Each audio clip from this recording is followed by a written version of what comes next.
Yo, it's me, it's the SCOTT. And continuing the Alien vs. Predator series, review series, I should say. Alien Resurrection. My opinion on this movie.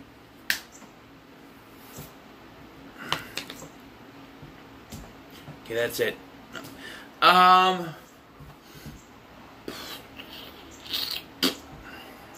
So this movie is set 200 years after the previous film.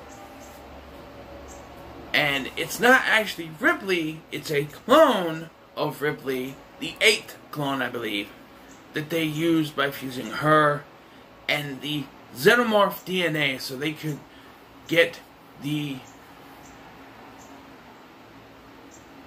xenomorph out of her. Because they're doing experiments on the xenomorphs. Yep. 200 years it took them to get it done right. 200 years. Now, we got a plethora of stars in here, much like the previous installments. We got Michael Wincott. We got Ron Perlman. We got Sigourney Weaver, of course. Doesn't say, does it? Winona Ryder. I'm like an easy rider dreaming of Winona. And the guy from CSI. Not that one. No, not that one. That one. Hold on.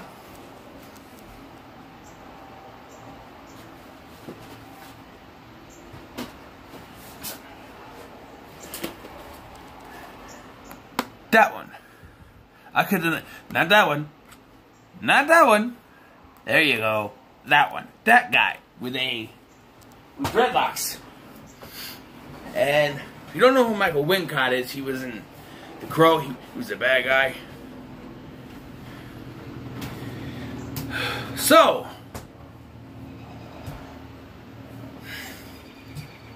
Ripley, or Ripley 8, or whatever they call her, she's a clone. And they're doing experiments. Oh, Brad Dourif, he's also in this. They're doing experiments on these xenomorphs. And of course, they get loose. And they start to kill. And they attack. And it's fine. But then, there are some spots where it's CGI and it looks horrible. Some spots where it's fine. They have the alien-human hybrid. Which doesn't look all that good to me. But it's practical. When they get sucked out of the ship, yes, they do another sucked out joke. Not joke, but sucked out ending. Where the first two ended with her blasting them open and getting sucked out the cargo hold. Here, it's a teeny tiny little hole in the wall that sucks this thing through. After an ending, look, you all know my feelings on Alien 3. But to end it there. End it there. Would have been fine. But they decided, no, we need a better story to end this franchise. And we got this. Why? Yeah, you heard me. Why? Just... Why? I don't know why. This one is worse in my opinion. It makes no sense. Why it would take 200 years for them to decide to start cloning her. Now you could say, it took 200 years for them to get that technology. Sure. Sure. But who knows, you know, where'd they get the DNA from? They got it on file, sure. But they finally got one to work. It took 8 of them for it to work. You got this scene where she makes the basketball shot. Just throw it behind her. I guess Sigourney Weaver actually did that, so props to her. And Ron Perlman, while a great actor, I think is wasted in this. He does quite a few things. Okay, the guy from CSI, how does he die? Because, okay, so he's strapped to the back of one of the dudes. He's got the dude without the, who can't walk strapped on them, and they're in this thing that's above some water, right? And the dude on his back gets killed, so or the dude, whatever, is holding on, and so he decides to undo the thing and fall into the water, and we don't see him again. How the fuck is that dead? You can fall into the water and survive. How is he dead? He's just dead. And I'm going to talk about the alternate ending to this film.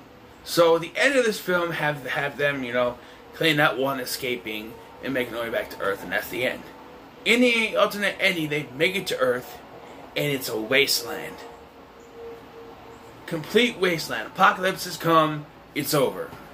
I'm glad they deleted that, but that wouldn't have made it any better. And this one, I remember this was on TV back in their late 90s, early 2000s. It was like ABC or something was playing this, as they like to do. And I remember it being on and watching part of it and being like, it's not that bad.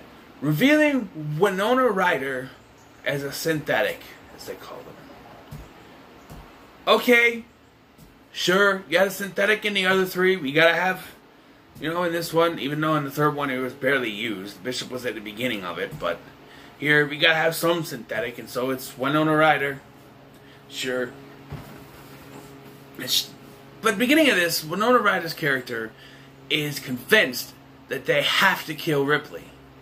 That they have to kill her. No reason why, they just have to. Why? Why is this like... The synthetic, they come to conclusions, and this is the conclusion she comes to. I think the synthetics have not been done as good as they are in the so-called prequels or offshoots, whatever you want to call them, Prometheus and Alien Covenant. What they do with Michael Fassbender in those films is great. Don't get me wrong, Bishop is great. But here, she sees Ripley as a threat. Why? She has part alien DNA in her. But how is she a threat? If anything, she's the one that can help them. She's responsible for killing off, for getting rid of the xenomorphs each and every time that she's come encounter, but she's come in contact with them. But yet, your one conclusion you've come to is, no, she's got to die. Why? It's not even her fault. She wasn't even one of the people who found the xenomorphs in the first film. She was on the ship and didn't want to let them back in. Didn't want to let Kane back in. She was forced to by Ash because he needed the sample. And in the second film, she didn't even go out there. She wanted to kill them. And she was always against the xenomorph. She has nothing. She may have xenomorph DNA in her now, but she's not a threat. If anything, that DNA is going to help, because if anything, she with the xenomorph DNA could probably track the xenomorphs. You ever think of that, woman? No, because your logical conclusion is she must die, and she doesn't die at the end of this. And I know there was talk of a fifth one. And we get this, which is a prequel, and we'll get to those. But I don't know. This movie just... when you buy a cheap TV dinner for 99 cents, you think it's going to be good, but it tastes alright, and it seems alright, but at least after you're done with it, you got that bad aftertaste in your mouth. That's what it is. You go through this movie, and it's a thrill ride from start to finish, and you can learn to enjoy it. But after you're done, you just think, you get that bad taste in your mouth, and you think, nah, that wasn't good. No, that wasn't good. I thought I enjoyed it, but no, it's just not good. It's not good at all. It's terrible, as a matter of fact. That's what this movie is.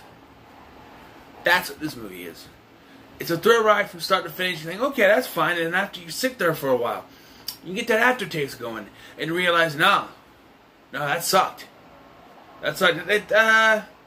Just because some of the cast is great, the effect of the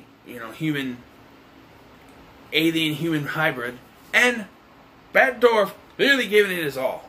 He is amazing in this. I'm going to give it a 4. Yes, it's worse than Alien 3. I never thought I'd say that, but it is worse than Alien 3. And Alien 3 pissed me off. but it is worse than Alien 3. It gets a 4. So what are your thoughts on Alien Resurrection? Let me know in the comments below. Make sure to like, share, and subscribe. I got something interesting coming. I decided to take a break from this, even though I should probably do it after The Predator, but well, not necessarily taking a break. I will be doing some Doctor Who reviews. What I'm going to do is I'm going to do 2 movie reviews, and after that, a day. 2 movie reviews a day, and after that, I'll start doing Doctor Who. And I initially was going to do full season, or full series, like, because in over there they call them series, but full series reviews with certain episodes. And as I'm going through the episode, there's a lot of episodes I can talk about.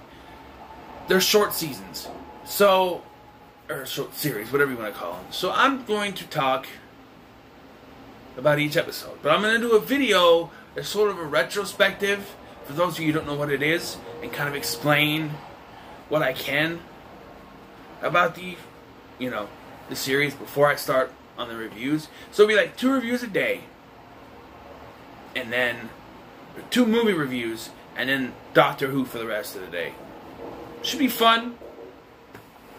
But with that in mind, thank you for watching. I've been Scotty. I'll see you in the next one.